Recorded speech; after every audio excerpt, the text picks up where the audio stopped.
அடிமைகளே யார் சொல்கிறார்? உதயநிதி. அடிமைகள் விசுவாசத்தை காட்டுகிறார்கள்.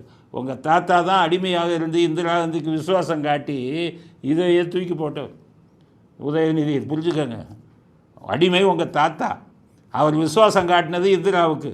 71 கூட்டின முழக்கத்தை அப்படியே மறந்தவர், காலில் விழுந்து மறந்தவர். இதுதான் நடந்தது. கமிட்டி அமைக்கிறார் ஸ்டாலின். எதுக்காக? மாநில சுயாட்சி, மத்தியில் எப்படி 2 பேர்த்துக்கும் உறவு இருக்கணும், என்னென்ன மாதிரி அதிகாரம் இருக்கணும் அப்படின்னு ஒரு கமிட்டி அமைச்சிட்டார். ஒரு ஓய்வு பெற்ற உயர்நீதிமன்ற நீதிபதியை போட்டு. ஆனால் அவருக்கு புரியலை. இவங்க அப்பா ஒரு கமிட்டி அமைச்சார்.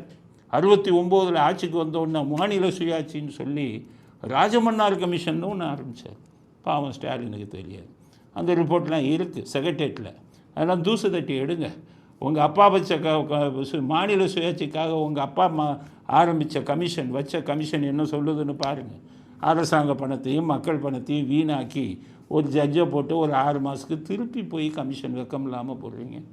இது இந்திரா காந்தி இருக்கும்போது என்ன பண்ணாங்க? அவங்க ஒரு கமிஷன் அமைச்சாங்க. இவர் மாநில சுயாட்சின்னு ஒன்று என்னமோ சொல்கிறாரு அப்படின்னு, சர்க்காரியா கமிஷன்.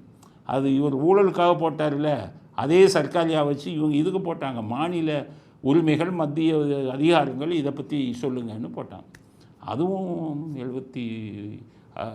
71 அப்புறம் வந்தது. அதை தூக்கி கருணாநிதி படிக்கவே இல்லை. ஏன்னா அது இங்கிலீஷில் இருக்கும். அவர் படித்தே பார்க்கல.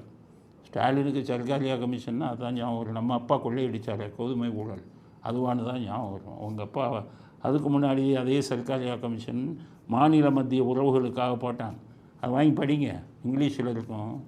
அந்த கருணாநிதி டிவியில் இருக்கிற அவங்களுக்கு எழுதி கொடுக்குறாருல, அவரை கூப்பிட்டு இங்கிலீஷில் என்ன பார்த்தோன்னு தமிழில் எழுதி பார்த்து அப்புறம் படி. உங்கள் அப்பா கமிஷனையும் படிங்க, ராஜமன்னார் கமிஷன். எல்லாம் ஒரு முதலமைச்சர் நாட்டில் என்ன நடந்ததுன்னு தெரியல, சட்டசபையில் போட்டுக்கிட்டு தீர்மானம்